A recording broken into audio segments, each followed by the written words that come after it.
Hello, everyone. As Joseph Addison wrote, "When I look upon the tombs of the great, envy dies in me.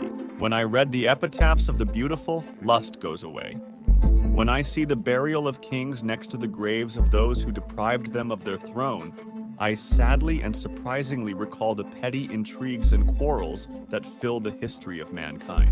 Rejecting a false value system, people often refuse something more significant in favor of what is immediate and rational.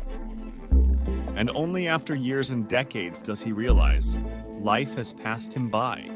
Our story today is about what people remember and regret at their final frontier.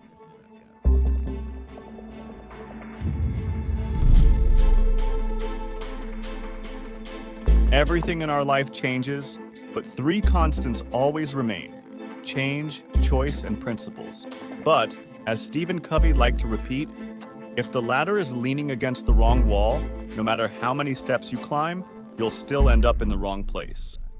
The journey inward is necessary for us so that we do not wander outside. But where exactly is that wall against which the ladder should be leaned? Bronnie Ware will help us figure this out. Australian nurse Bronnie Ware spent many years caring for terminally ill patients. Bronnie's patients were people who were sent home from hospices to die. They shared a special period of their life with her, the last 3 to 12 weeks.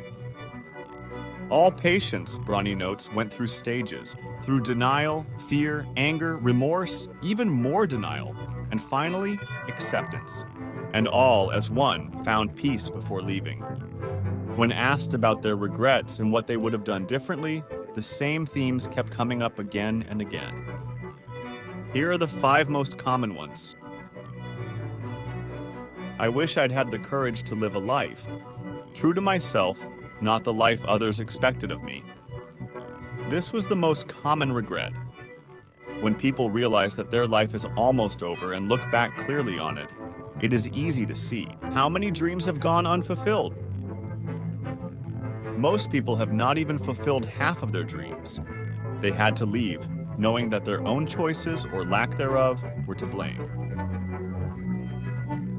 It's very important to try and achieve at least some of your dreams in your lifetime. Remember that when you lose your health, it will be too late. Health provides a freedom very few realize. You usually understand this when it's already gone. Worked too much. Almost all male patients made such an admission to Bronnie. They didn't notice how their own children grew up and how little time they spent communicating with the main people in their lives. Almost all men who chose work and career as their main priority deeply regretted this choice. Missed opportunity. Yet if you give up excesses and approach each choice more consciously, Bronnie writes, you will likely need far less money than you think.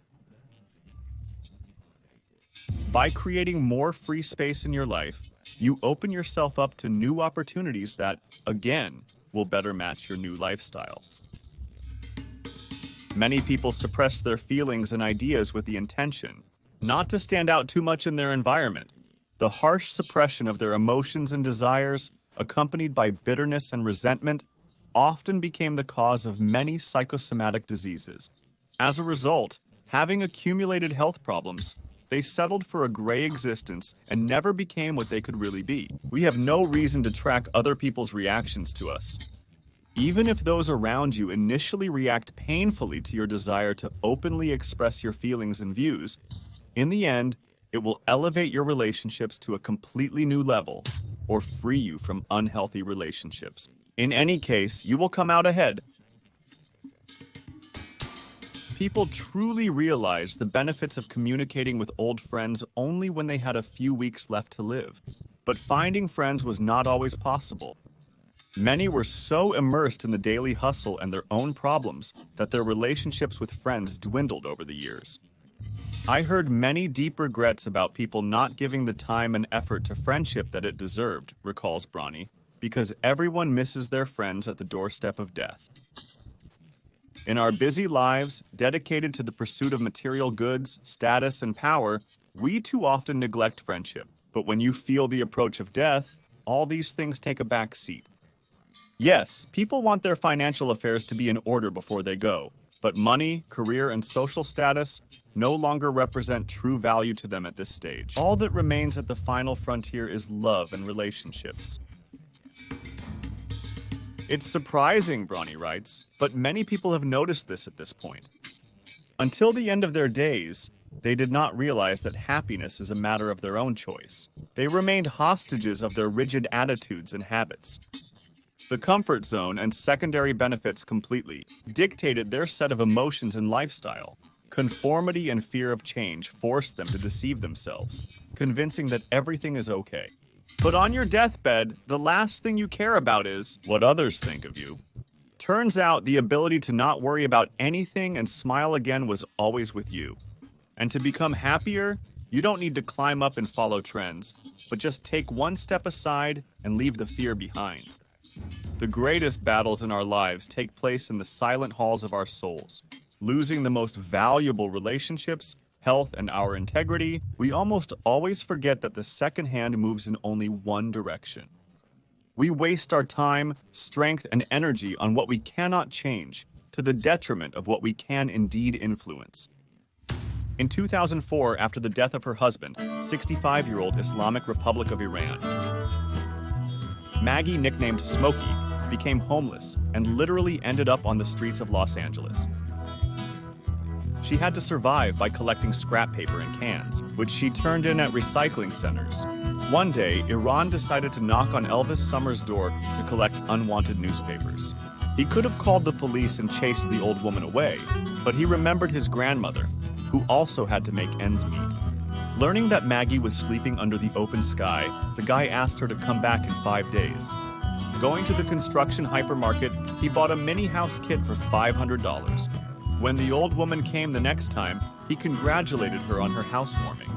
Of course, a house measuring 2.5 by 1.5 meters is hard to call a full-fledged dwelling, but everything is known in comparison, and Iran was on cloud 9. So this odd guy with a tuft on his head made a choice he will never be ashamed of. 10,000 people also managed to make their little choice, coming to the dying 8-year-old Delaney Brown from the island of Mialoli Koza to sing Christmas carols for her. Such a choice always remains with us too. Steve Jobs, a cult personality of our time, owner of a company that has long topped the world in many positions, including capitalization. After Steve's death, his last message, which he left in the hospital ward, was made public. And here's what the founder of the greatest digital empire in human history understood about his life. I managed to reach the pinnacle in the world of business. Many consider my life to be the embodiment of success. But I admit, besides work, I don't have many joys. And in general, wealth is just a fact of life that I have simply gotten used to. At the moment, I'm lying in a hospital bed recalling my entire life. Now I realize that the wealth and recognition I was so proud of have lost their former significance in the face of impending death. As I stare at the green light coming from the life support machine in the darkness and hear its mechanical sound, I feel the approach of death and the breath of God. Now that we have enough money, it's time to think about completely different issues in life, unrelated to wealth. There are far more important things in life. Perhaps for some it's relationships, for others, art or childhood dreams. The constant race for gain turns a person into a puppet. The same happened to me. God endowed us with feelings so that we could express our love to our loved ones. The wealth that I have accumulated in my life, I cannot take with me. All I will take with me are just memories associated with love. That's the real wealth that should follow you, accompany you, give you the strength to go on. Love can overcome great distances. Life has no limits. Reach the heights you want to achieve. Go where your heart calls you. It's all in your hands. With money, you can hire a bunch of people to drive you around, do things around the house or work, but no one can take your illnesses for you. The material things we lose can still be found. Earn, find, but there's one thing you'll never find if you lose it. It's life. No matter how old you are now and what you've achieved, we all have a day when the curtain will come down. Your treasures are love. Take care of yourself. Care for others. Life is a choice. It's your life. Choose consciously, choose wisely, choose honestly, choose happiness. Well, friends, perhaps we should listen to these words. After all, love is really what fills our lives with meaning and what warms our souls. Thanks for the likes and shares. Bye.